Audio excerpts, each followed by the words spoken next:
So there we go. As you saw, the no extra ignition source, that just self-ignited there. It doesn't require any outside fire to start. So the first thing you're going to do, and probably one of the more important things, is isolate the source of fuel, which is the gas in this case. So Michael here is going to crouch down, stay low, keeping himself protected, and he's going to turn off the gas. Right, so we've dealt with the cause now. The gas is gone, but we still have a fire inside in the chip pan, and that won't go out. That will self-sustain there all day long. But for the moment, it's contained. It's inside in the chip pan. So, children, you're going to be gone out of the house. If there was a chip pan on and you were on your own for whatever reason that ever happened, get your neighbour, call mommy and daddy, and let them deal with it. So, in every home, there should be a fire blanket. But in the absence of a fire blanket, everybody has a tea towel. So the way you would approach this is you're going to wet the tea towel completely.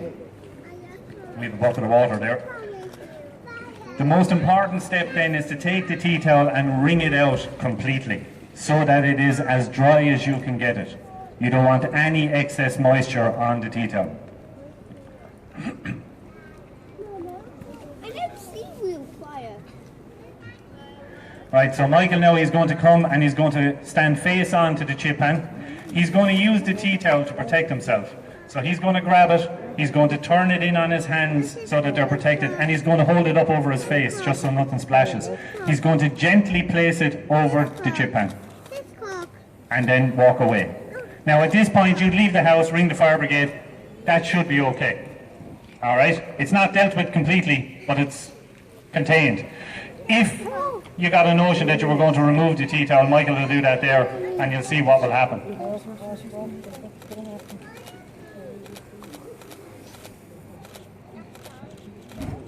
So that's back going again. So the next step, which would be kind of what we would recommend, is a fire blanket. Now, as I was saying, everybody should really have one of these as well.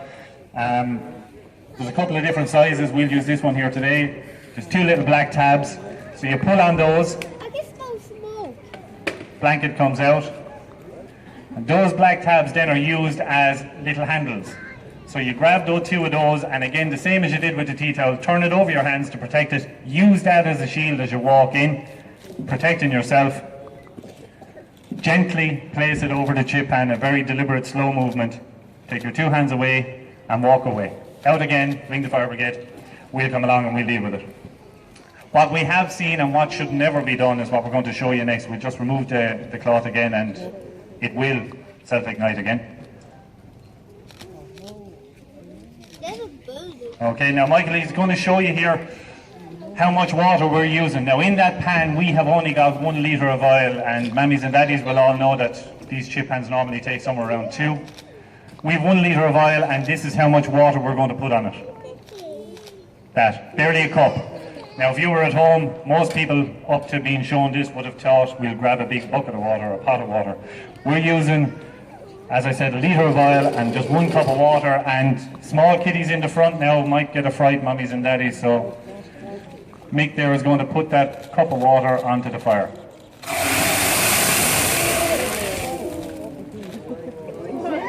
Now you can imagine we're out in the lovely open air here, and all of that heat went up and away from us. If we were in a kitchen with an 8-foot ceiling, that's not going to be able to go up and away. That's going to travel across the room. That's going to destroy your room.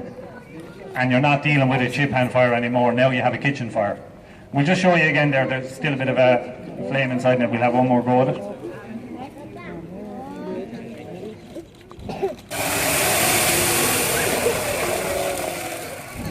So as you see, water is not effective on a chip pan fire. Still going. You can try another cup there, Mick. See what happens. Doing the rain caging.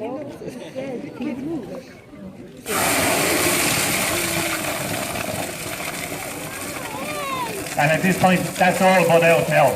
But you have destroyed your house and yourself in the process. You would get a very bad burn from that. So you would. So the message today is we should have a smoke alarm, at least 1 per floor in every house. Ideally a carbon monoxide alarm, a fire blanket. But most important thing is if you have any oil-based fire in your house, never attack it with water. The safest option is if you can isolate it, do close doors on the way out and call the fire service. We're available 24/7. We'd only love to come and help. Thanks a million.